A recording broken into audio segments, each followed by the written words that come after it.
La préparation d'une leçon. Pour préparer une leçon, le choix du matériel est une tâche écrasante. 7000 pages imprimées sont disponibles, en anglais. Il va sans dire que la première préoccupation doit être de présenter les 21 leçons essentielles. Elles ont été développées dans le but particulier de promouvoir le développement spirituel des individus et des groupes. Puis, il y a les journaux du Pont vers la liberté, qui renferment le cœur même des enseignements et contiennent une somme quasi illimitée de matériel d'instruction. À côté de cela, d'autres lectures sont recommandées. L'homme, origine, histoire et destinée. Mystère dévoilé. Enseignement pour le nouvel âge d'or.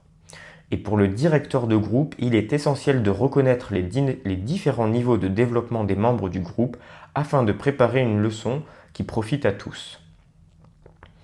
Comment les 21 leçons essentielles devraient-elles être présentées?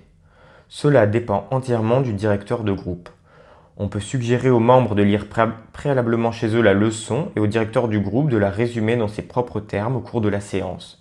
Certains individus apprennent mieux en lisant, d'autres en écoutant. Cette méthode réunit donc les deux manières. Elle peut être complétée par une séance de questions-réponses ou par une discussion de la leçon. Pendant qu'il prépare la leçon, le directeur de groupe devrait se souvenir des paroles de Mère Marie au sujet de l'importance d'être dans un état de grâce attentive. Un tel état de conscience lui permet d'être guidé par sa présence ayam et par un maître ascensionné. Un chef de groupe le fit de la manière suivante. Il mit un tableau sur une étagère sur lequel il disposa le portrait des maîtres ascensionnés, puis il prononça le décret suivant.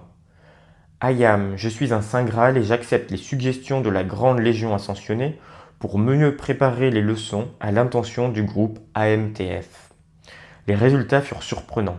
Très souvent, en effectuant d'autres recherches, il tombait sur un article intéressant qu'il déposait sur le plateau. À partir de ce matériel, il préparait les leçons et les articles sélectionnés convenaient toujours aux besoins du jour. En 2 ans, il n'eut jamais à répéter une leçon car il y avait toujours suffisamment de matériel disponible.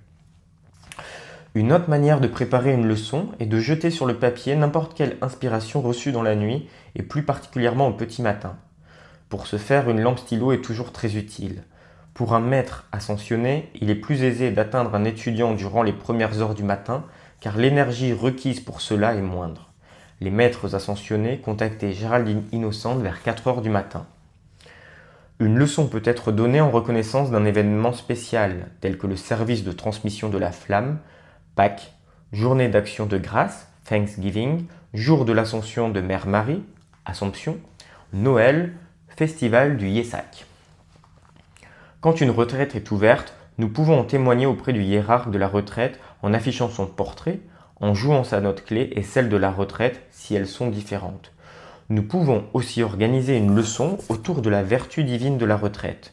De plus, quand une retraite est ouverte, il est bénéfique pour les membres du groupe de concentrer leur attention avant de s'endormir sur l'endroit de la retraite.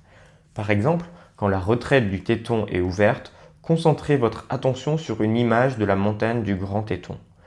Les maîtres ont dit que le désir et la dynamique de la volonté dirigée propulsent la conscience comme une fusée en direction de la retraite, alors que, sans cela, la conscience se balance comme une plume au gré des vents et n'atteint que la périphérie de la retraite.